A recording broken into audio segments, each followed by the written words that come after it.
Bonjour ou bonsoir, messieurs, dames.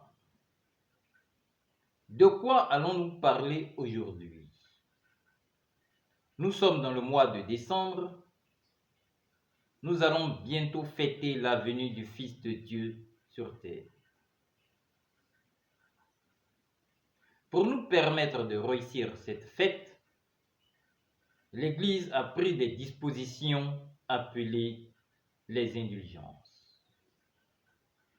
Nous allons donc parler des indulgences. L'indulgence est le pouvoir que l'évêque a de pardonner tous les péchés. En pratique, il y a deux types d'indulgence. L'indulgence partielle et l'indulgence plénière.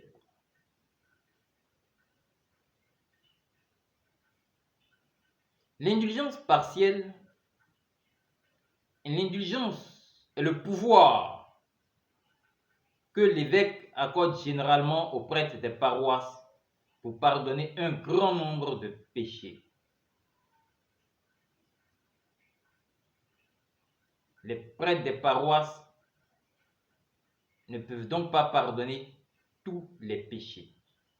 Ils ne peuvent pas pardonner les péchés les plus graves, comme le meurtre, l'avortement, l'euthanasie, etc.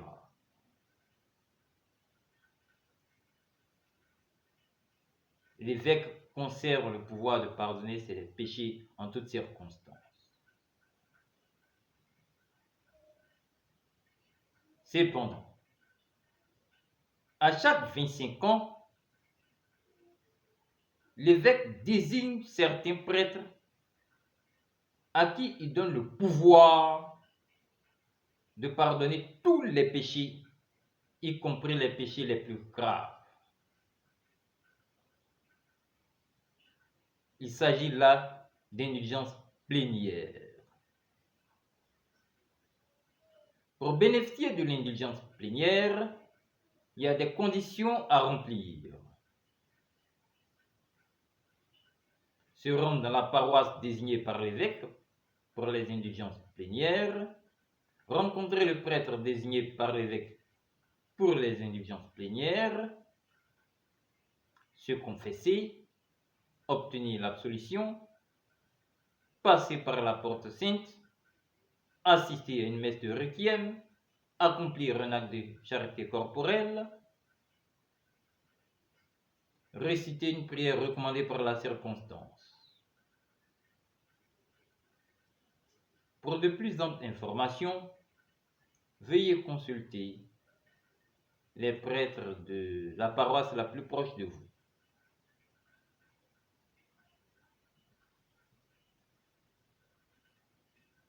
D'où vient le pouvoir de l'évêque de pardonner les péchés?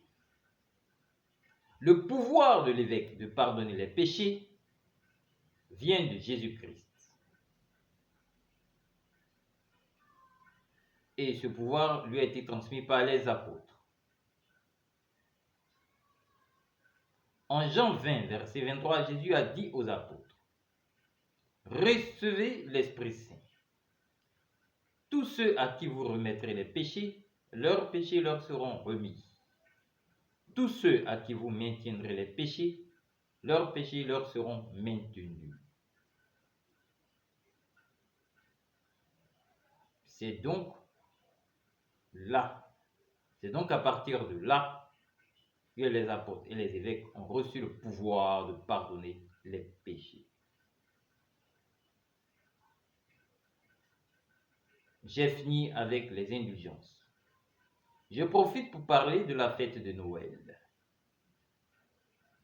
Pour certaines personnes, la fête de Noël est une fête idolâtrique.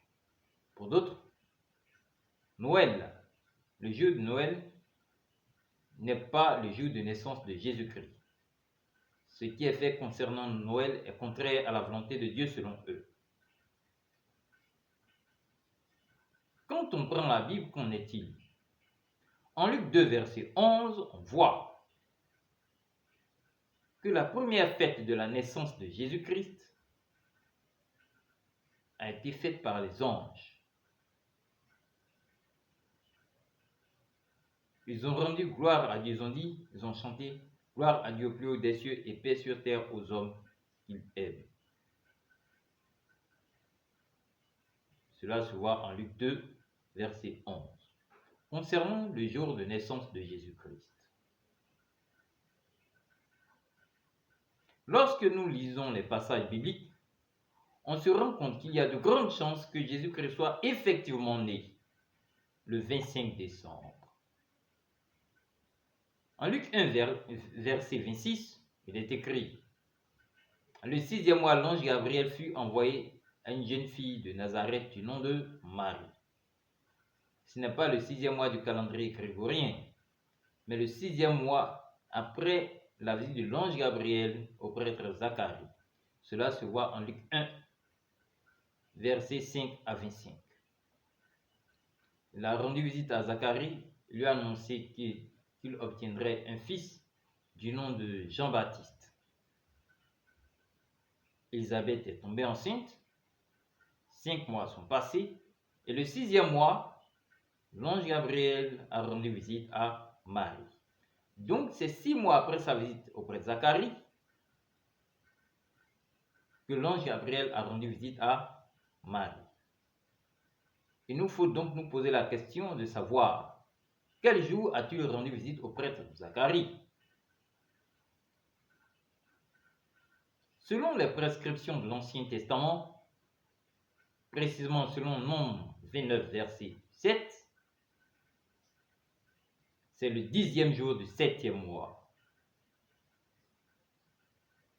Pas le 10e jour du 7e mois du calendrier grégorien, mais du calendrier juif, du calendrier hébraïque ancien.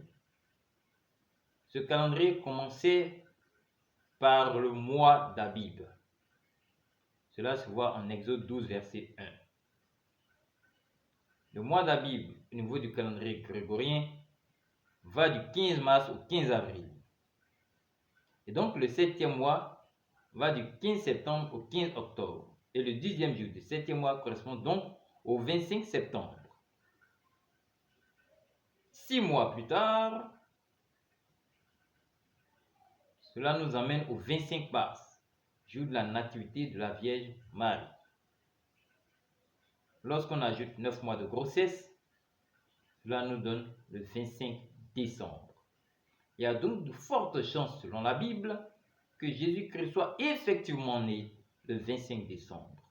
Il n'y a donc aucun problème à fêter Noël 25 décembre. Ce qui compte pour Dieu, c'est de pratiquer la sainteté. Et fêter la venue du Fils de Dieu le 25 décembre, ce n'est pas un péché. La preuve, les anges de Dieu l'ont fait. Les anges de Dieu l'ont fait. Dieu lui-même veut qu'on soit saint tous les jours. Il veut qu'on soit saint tous les jours. Donc, peu importe le jour, pourvu que ce qu'on fait soit une chose sainte.